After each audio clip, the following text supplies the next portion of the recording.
العينين الزرقاء المميزة اللي كانت سبب شهرته، وجسمه القوي وهيبته الطاغية. بيعتبر الأسد مبوذا واحد من أشهر أسود العالم.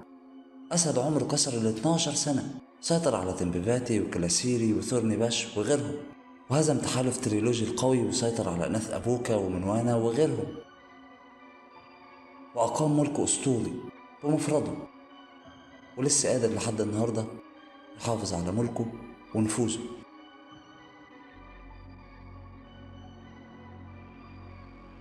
ملك ثورني باش المتوج والمسيطر على فخر بيضم 17 فرد، 17 شبل ما بين إناث وذكور ولبؤات بالغين، بيخضعوا لسيطرته وعايشين في حمايته بدون ذرة خوف أو تردد.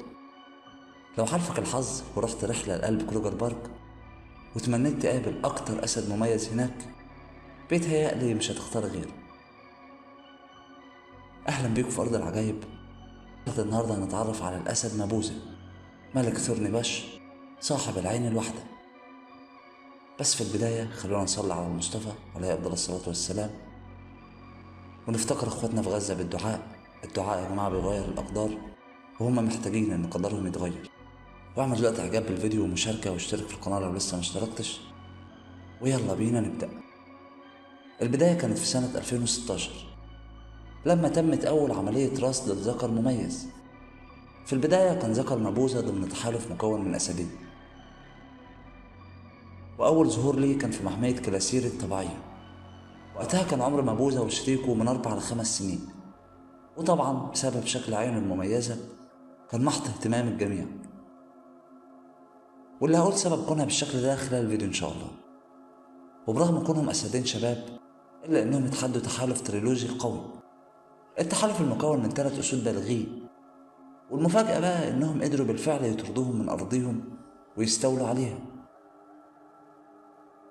تحالف تريلوجي مات منهم 1 واتبقى 2، في حين تحالف مبوذا سيطروا على إناث منوانا، اتزوجوا معاهم وأنجبوا أشبال، واستقروا معاهم على مدار 2 كاملين.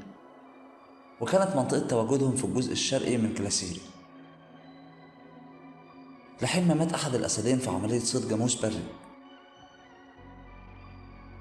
الكلام ده حصل في سنة 2018.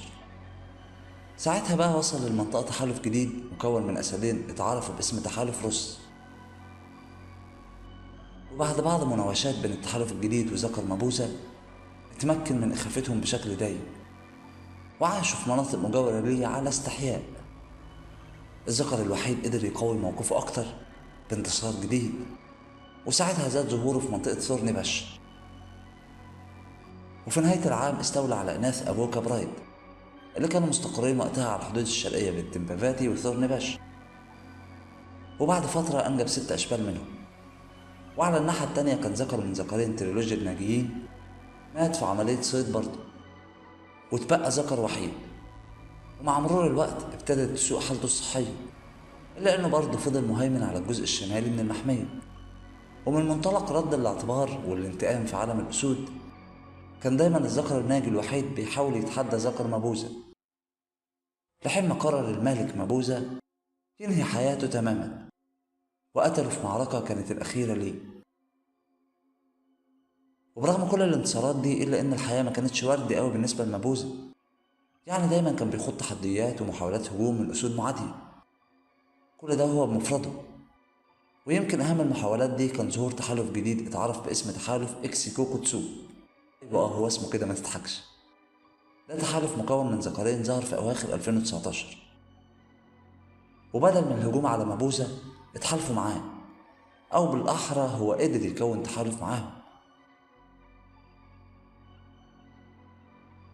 جرأته زادت وثقته بنفسه كبرت، وقدر يوسع نفوذه في الأجزاء الشمالية من المحمية اللي كانت خاضعة لذكر تريلوجي، لو لسه فاكر، اللي هو الناجي الوحيد.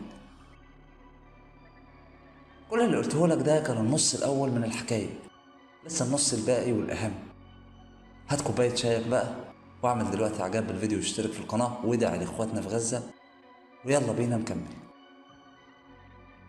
كل الأحداث دي كانت لحد 2020، وقتها مستقبله كان غامض نوعا ما، إلا إنه من الوقت ده ولحد أكتوبر 2023، يعني شهر 10 اللي فات، ظهرت مقاطع كتير لمبوذا وهو عايش مع فخر من وأنا بسلام. بيت زوجه وبينجبوا لحين ما وصل عدد أفراد الفخر ل17 فرد.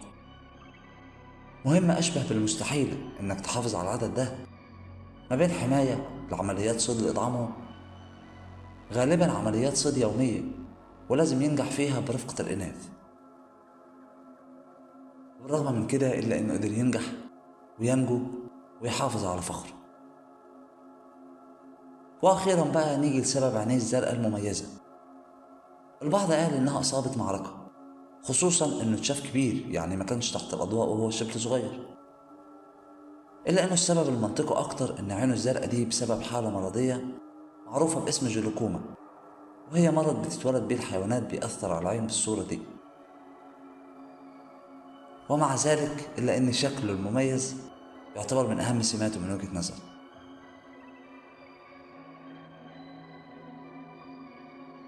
دي كانت باختصار قصة واحد من أشهر الأسود في العالم، أسد اتحدى وصمد وهزم وخسر وقام من جديد وخلد اسمه بين أساطير الأسود. ولا أنت إيه رأيك؟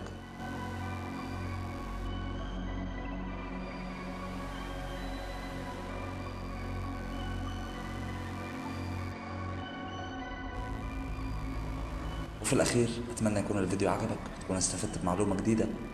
هكون سعيد جدا لو انضميت دلوقتي لأسرة أرض العجائب واشتركت في القناة، وهكون أسعد لو عملت إعجاب بالفيديو، وأشوفك الفيديو اللي جاي على خير.